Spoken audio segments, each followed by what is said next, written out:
ሰው እንደፈለገው ያስብ፣ እንደፈለገ ማሰብ ይችላል። ብቻ ልንገራችሁ፣ ሰዎች ስለገመቱን የሚበላሽ ማንነት የለም አለ። እግዚአብሔር ብቻ የሚያውቀው ማንነታችን ላይ ነው መጨነቅ። እግዚአብሔር የሚያውቀው ማንነታችን ላይ እንጨነቅ፣ እንስራበት። ሰዎች ስለሚሉት ጉዳይ ግን ሰዎች አሉም አላሉም የሚፈጠርም የሚጨመርም የሚቀነስም ማንነትም ክብርም የለም። እንደዚህ ብሎ ማሰብ፣ ሰው እንደመሰለው ያስባል። እንደመሰለው ነው የሚያስበው። ወሬ ሰምቶ ያስባል፣ እንደለመደው ያስባል፣ እንደ ቀድሞ ዕውቀቱ ያስባል፣ በመንፈሳዊ መጠኑ ልክ ያስባል፣ በዕድሜው ልክ ያስባል። ሰው እንዳቅሙ ነው የሚያስበው። እንዳቅሙ ያስባል። ግን የሚያስበው በዚህ መጠን ነው ማለት ነው። በቃ እንደዚህ ብሎ ማሰብ። በቅርብ ጊዜ ነው የሰማሁት፣ ይገርማቸዋል። የሰሜን ኮሪያው ፕሬዝዳንት እንደሳቸው አድርጎ ጸጉሩን የሚስተካከል ሰው በሞት ይቀጣሉ አሉ። ዛሬ ያሉት ማለት ማን ነው? ስማቸው ማን ነው? ኪም ጆንግ ኡን ማለት ናቸው። እሳቸው እንደሳቸው አድርጎ ጸጉሩን የተስተካከለ ሰው በሰይፍ ይቀጣል። እሳቸው የለበሱትን ጃኬት የሚለብስ ሰው ወዮለት። ይገርማቸዋል እኮ በገዛ ጸጉራችን ማለት ነው። እግዚአብሔር ያሳያል። ፈጣሪ ዓለማት መጋቢ ዓለማት ሕያው ቅዱስ አካላዊ ቃል ኢየሱስ ክርስቶስ የባሕርይ አምላክ ራሱን እንድንመስል ፈቀደልን። የባሪያን መልክ ይዞ መጥቶ የጌታን መልክ ሰጠን። ይህን ሁሉ ነው ያደረገልን እሱ ማለት ነው። ሰው ይህን ሁሉ ክብር ነው ያጣው። የእሱን መልክ ይዞ መጥቶ የእሱን መልክ ሰጥቶ ፈጥሮን መጠቀም ባይሆንልን የእኛን መልክ ይዞ መጥቶ የእሱን መልክ ለእኛ ሰጠን። እንዲህ አድርጎ የጠፋ ነው ፈለገን። አሁን ኑሮ ተወዷል አሉ። ዘይትም ተወዷል፣ በርበሬም ተወዷል። ምን ያልተወደደ ነገር አለ ማለት ነው? እኔ የገረመኝ እኔ አላውቅም ነበርና ሻይ 10 ብር ገብቷል ተብሎ ሰምቼ በጣም ግርም ምን ያለኝ ገዳሙ ስለሚያበላኝ ነው እንጂ ስለማልበላ አይደለም ማላውቀው። ግን ሐሳብ የለኝም ለካ ብዬ በጣም ገረመኝ። ሻይ 10 ብር እኔ ድሮ 30 ሳንቲም ሳለ ነው የማውቀው። ያም ተወዶ በ10 ሳንቲም 10 ዳቦ የሚሸጥበት ጊዜ ምን ያውቃለሁ በእውነቱ ማለት ነው። እንዴት እንደዚህ ይሆናል? በጣም ይገርማል። ግን አሁን እንደዚህ በዚህ ዘመን 2000 ብር ደመወዝ ኑሯችሁ አስራት አውጡ ትባሉ ትላላችሁ። ኑሮ ባይወደድ እሺ፣ ግን በዚህ ሰዓት እንዴት ላወጣ እችላለሁ ነው የምትሏል። ግን ያለን መስጠት የሌለን ያሰጣል። ያለን ሲሰጡት እግዚአብሔር ደግሞ የሌለ አምጥቶ ይሰጣል። ይሄ ነው መስጠት ማለት። እቺ ሰው ያላትን ሰጠችው፣ ኤልያስ ደግሞ የሌላትን ጨመርላት። እግዚአብሔር ይበርክት ብሎታል፣ ይበርክትልሻል። እግዚአብሔር ወደ እናንተ እንዲመጣ ከፈለጋችሁ ዝክር ዛክሩ፣ ሳንቲም ለቤተ ክርስቲያን ስጡ፣ በጣም ብዙ ስግደት ስገዱ፣ ብዙ ጾም ጾሙ፣ ብዙ ድግስ ደግሳችሁ አብሉ አይደለም ያለ። መጀመሪያ ዘያሐውር በንጹህ፣ መጀመሪያ ንጹሑን ነው ያለው ማለት ነው። ስለት ስላመጣ የወርቅ ቤተ ክርስቲያን ስለሰራ እግዚአብሔር የሚያድርብህ እንዳይመስል። መጀመሪያ የሚያድረው እግዚአብሔር በንጹህ እጅ በንጹህ ሰውነት ነው የሚያድረው። የቅድስት አርሴማ ትርፏ ምንድን ነው ካላችሁኝ፣ እኛ ነን። እኛን የክርስቶስ አድርጋ ማስረከቧ ነው። ክርስቶስ እኛን ነው ለሰማዕታት የሸለማቸው። ምዕመናን በእነሱ ስም ተሰብስበው እንዲድኑ በማድረጉ ነው። ከዚህ በኋላ ምን አደረገ? በስምሽ ያመናውን ስምሽን የጠራውን ዝክር የዘከረውን ሰው የተራበ የመገበውን ሰው እኔም የሕይወት እንጀራን በሰማያት መግበዋለሁ። ስዕልሽን ያሳለውን ሰው ያም ባይሆንለት ለተሳለው ስዕልሽ ሽቱ የረጨውን ሰው ሽቱ ያመጣውን በመዓዛ መለኮቴ አጣፍጠዋለሁ።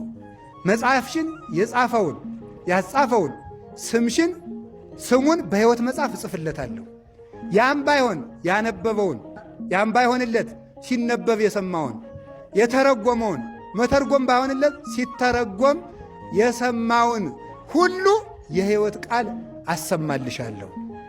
በዕለቱ ዕጣን መጋረጃ ያመጣውን የመከራን እሳት አሻግርልሻለሁ ብሎ በመከራ ሁሉ ውስጥ ሆኖ ስምሽን የጠራው ሁሉን የፈጥኜ እደርስልሻለሁ ብሎ ዛሬ ቃል ኪዳን ገባላት። ለሁላችንም ተስፋ ሰጠን። መድኃኔዓለም ኢየሱስ ክርስቶስ አንደበቷ የጣፈጠ ልቅም ያለች እንዳለላት ደካማ ሆነብን ቃል።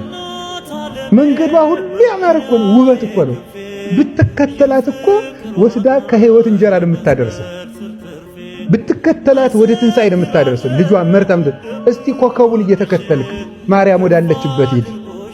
ያንን እውነተኛ ፀሐይ እኮ ታቅፋው ነው የምታገኘው። በድቅድቁ ጨለማ በሌሊት ታቅፋው ነው የሚገኘው። ወደ ድንግል ማርያም በእውነት እንገራችሁ፣ እኔ ድንግል ማርያም ወዳለችበት የሚመሩኝ እግሮች ያማሩ ናቸው። ድንግል ማርያም ወዳለችበት የሚጠቁሙኝ ጣቶች የተባረኩ ናቸው። ስለ ማርያም የሚነግሩኝ አንደበቶች የጻፉ ጣቶች የነ አባ ጊዮርጊስ የነ ቅዱስ ኤፍሬም አንደበቶች ብሩካን ናቸው። ልኩበት ሂጂ፣ በወጣውበት ውጭ፣ ባደርኩበት እደሪ፣ ቀኝ እጅሽን በላይ ላይ አሳድሪብኝ፣ ጫኝብኝ ይላል። ወይ ጉድ! እንዲሁ እነዚያን እጆች አግኝቻቸው እውነቴን ነው ማምላክ እሳትን የታቀፈ እጅ እኮ ነው። ታቅፋለ የመጣችው እኮ መድኃኒት ነው። የሞት ፍሬ ይዛ እንዳይሆን አልመጣችው። እጇ መድኃኒትን የታቀፈ ነው። መድኃኒትን የታቀፈ እጅ ይገርማል እኮ። ሲርብህ እኮ ቁራሽ እንጀራ ይዘው የሚመጡ እጆችን እንዴት ተወዳቸዋለህ? መብረቅን የታቀፉ እነዚያ እጆች ምን ነው ባገኘናቸው። ደግሞ ሴቶችም ጌጥ ደግሞ አጊጡ። እውነቴን ነው፣ ሞኝ አትሁኑ። አሁን ዮሐንስ አፈወርቅ ይላል፣ ሲራክም ይላል ፀሐይ በሰማይዋ እንደምታበራ የሴት ጌጧ በቤቷ ውስጥ ለባሏ ነው ይላል። ሴቷ አሁን ተጃጅሏል። ልቅሶና ገበያ ሴት ሸር ብሎ ይወጣና አቤት ግፋፎ ነው የሚለብሱት። አይደረግም እንደዚያ ማለት ነው። ለምን እንደዚያ ታደርጋላችሁ? ባሎቻችሁን ጠብቃችሁ አትዙ። ይሄ እኮ መጽሐፍ የተናገረው ነው በእውነቱ ማለት ነው። ስለዚህ ያ ከሆነ ሚስቶቻችሁ ባሎቻችሁ አቤታቸው ቁጭ አርፈው ማለት ነው።